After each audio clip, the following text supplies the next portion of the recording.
Everyone, in this video I am doing growth and depreciation and the related formulae and the explanation that what is growth, what is depreciation, what is rate of growth, what is rate of depreciation, and the formulae which I will explain in this video will be helpful in doing the worksheet number 4 of chapter 6 compound interest. So let's start. You might have listened that population is growing, weight is increasing, height of human being is increasing over a period of time under normal conditions. So such type of relative increase is called growth. आपने सुना होगा कि एक city की population जो है वो एक साल में इतनी इंक्रीज हुई, right?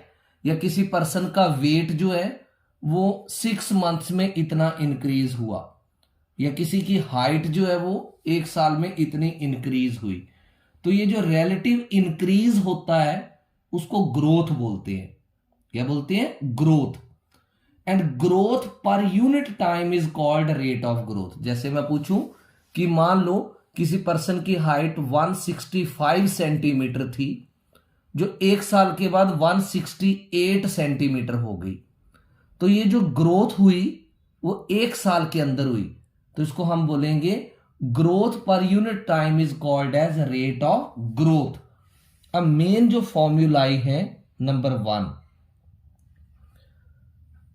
if the population growth is constant for a given number of years, then बोलता अगर कहीं की पॉपुलेशन ग्रोथ जो है वो कांस्टेंट रहती है, जैसे एक साल में मान लो 2000, दूसरे साल में भी 2000, तीसरे साल में भी 2000 ही बढ़ती है, so we can say that population growth या population after n years, population after n years, ये कैसे फाइंड आउट करेंगे? That will be a is equal to p into 1 plus r upon 100 power n. Do not intermix it with the formula of amount.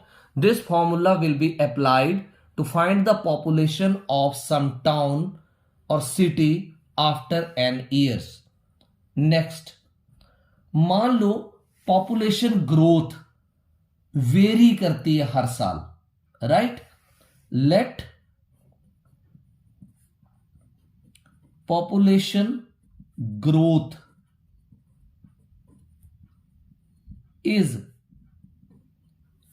a% in first year. पहले साल में कितनी थी? a%. जैसे मान लो a की जगह मैं 5% ले लूं. दूसरे साल में मान लो वो b% थी सेकेंड ईयर में, राइट? और तीसरे साल में वो c% थी, जैसे मान लो 3%. हर साल में पॉपुलेशन की ग्रोथ क्या हो रही थी? चेंज हो रही थी. तो देयरफॉर पॉपुलेशन आफ्टर 3 years, तो 3 साल के बाद अगर हमें पॉपुलेशन फाइंड आउट करनी है तो कैसे करेंगे? That will B p into 1 plus a upon 100 into 1 plus b upon 100 into 1 plus c upon 100. अच्छा, मान लो पहले साल में तो पॉपुलेशन इंक्रीज कर रही थी तो आपने प्लस लगा देना.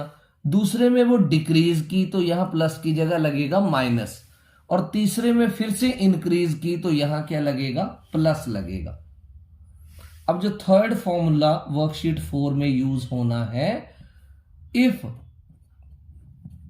पॉपुलेशन डिक्रीजेज कॉन्स्टेंटली, लगातार पॉपुलेशन जो है वो डिक्रीज कर रही है.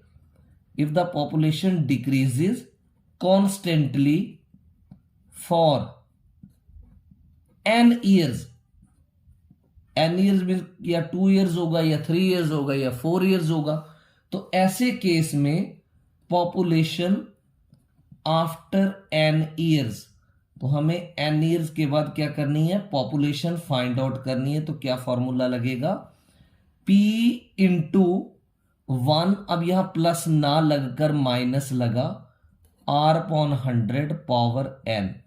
सो if the population is decreasing at some rate and constantly, then the population after n number of years, the formula to be applied is p into 1 minus r upon 100 power n। अब बात करते हैं depreciation की। तो depreciation क्या होता है, किसी चीज के रेट में कमी। जैसे मान लो आपने कोई मोबाइल लिया, 2 months यूज करने के बाद जब आप उसे बेचना चाहोगे तो वो मोबाइल का प्राइस कम हो जाएगा, तो उसकी वैल्यू जो है वो टाइम के साथ क्या हुई, डिक्रीज हो गई, तो उसको बोलते हैं डेप्रिसिएशन। एंड डेप्रिसिएशन पर यूनिट टाइम, उसको बोलते हैं रेट ऑफ डेप्रिसिएशन।